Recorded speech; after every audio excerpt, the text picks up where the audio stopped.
It's a disease that strikes nearly 60,000 every year, but all too often many never understand or know its effects.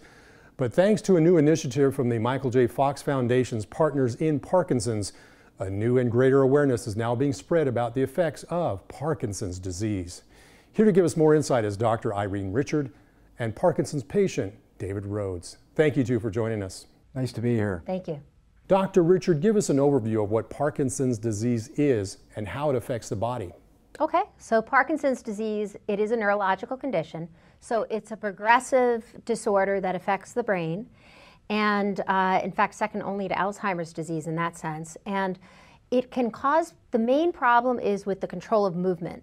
So people will often have slowness and difficulty initiating movement. They can have a stiffness, and they will often have a tremor, so an involuntary kind of a shaking movement.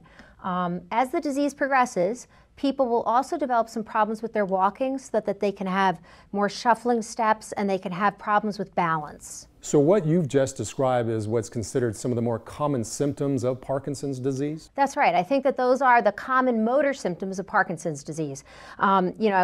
Specifying motor only because what we're realizing now is that Parkinson's disease, although it is within the realm of movement disorder specialists and although it does affect motor function, it also does affect other areas of brain function, and so that includes, for example, emotion. So people get depression and anxiety. It can sometimes affect cognition, so variably, but some people can have some problems with memory, and it can affect things as unusual, it would seem, as sense of smell, which actually it had happened. Was one of the things that had happened with David. Now, who is the most at risk for getting Parkinson's?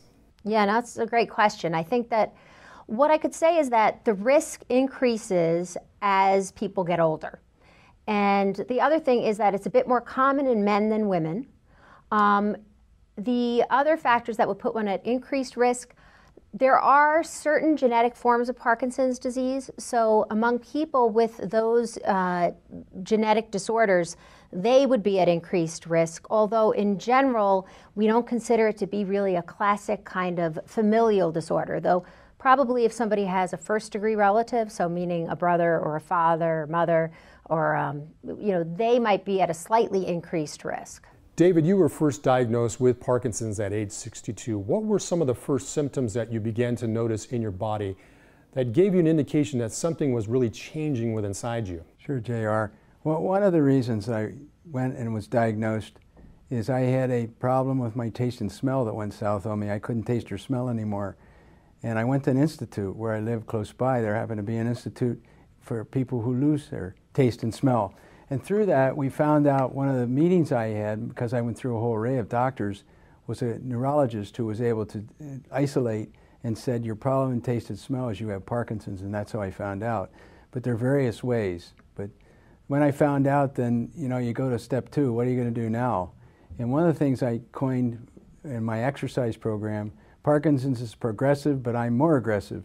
And I've always tried to live by that motto with my kids, my caregivers, my doctors, and all the other people, because the more positive you are and take steps to make that through exercise, the better off you'll be until they find something that's going to work and eradicate this disease. Partnersinparkinsons.org is the website to find out more information on this brand new initiative. Dr. Richard and David Rhodes, thank you two for joining us. We wish you all the best.